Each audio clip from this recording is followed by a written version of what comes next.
Commencé en décembre 2024, le projet de charte nationale de la paix et de la réconciliation nationale a fait le tour de tous les acteurs politiques, sociaux, économiques et culturels. La commission qui pilote les activités bouclera sa mission ce 30 juin 2025. À cet effet, le président de la commission de rédaction a bien voulu faire le point avec les hommes de médias dans l'entre-la-maison de la presse. Un seul objectif, partager avec les journalistes le niveau d'évolution de toutes les concertations. Pour mémoire, cette grande démarche est issue des recommandations du dialogue intermalien pour la paix et la réconciliation. La session a été animée par son président, l'ancien Premier ministre Ousmane Issoufou Maïga. La Charte nationale pour la paix et la réconciliation est composée de 10 titres, dont 105 articles. Elle aborde tous les aspects essentiels de la gestion publique et administrative. À cette étape de notre mission, c'est utile de rappeler que le projet de la Charte nationale pour la paix et la réconciliation nationale est conçu dans un contexte de crise multidimensionnelle et de conflits persistants. Il contribue à l'éveil des consciences, à la moralisation de la vie publique et à la reconstruction nationale dans la paix retrouvée. Il constitue un guide pour le renforcement de la paix, de la sécurité, de la cohésion sociale, du vivre ensemble et de l'unité nationale. La vision de la Charte nationale est celle d'une nation souveraine, réconciliée, tolérante et en paix, dans un État refondé, reposant sur une gouvernance démocratique, juste et équitable.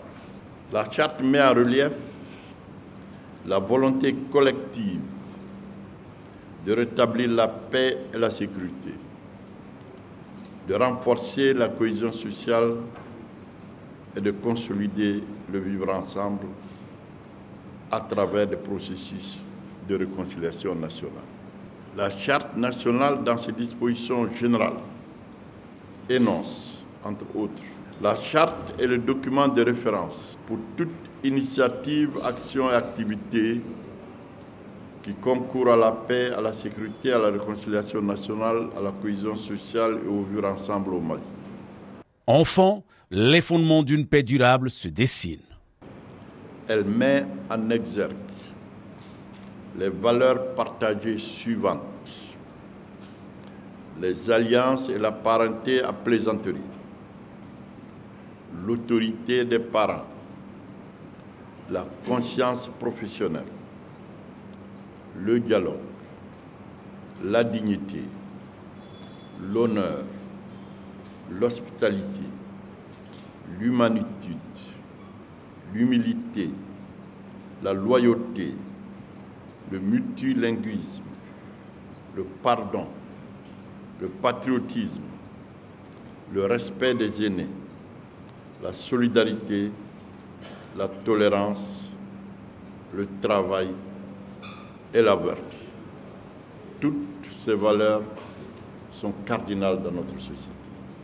La Charte nationale souligne la nécessité de résoudre les crises et les conflits en privilégiant les modes alternatifs et les mécanismes endogènes de prévention, de gestion et de règlement des conflits qui ont montré leur efficacité dans notre pays.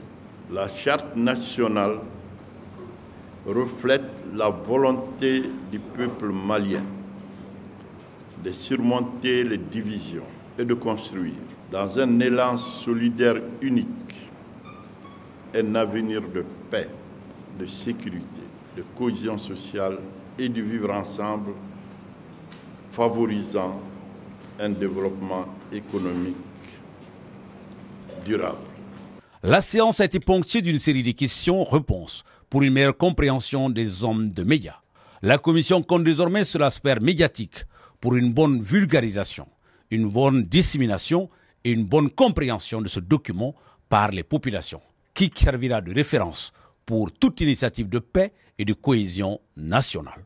Un enjeu majeur pour l'avenir de notre pays.